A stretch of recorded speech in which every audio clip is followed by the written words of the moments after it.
حضرت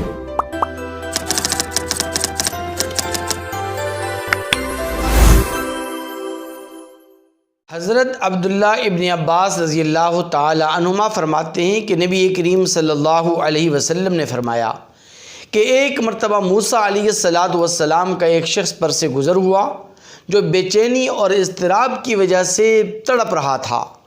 موسیٰ علیہ السلام نے اللہ تعالیٰ سے دعا کی کہ یا ربا اس کی بے چینی اور اضطراب کو دور فرما دیجئے۔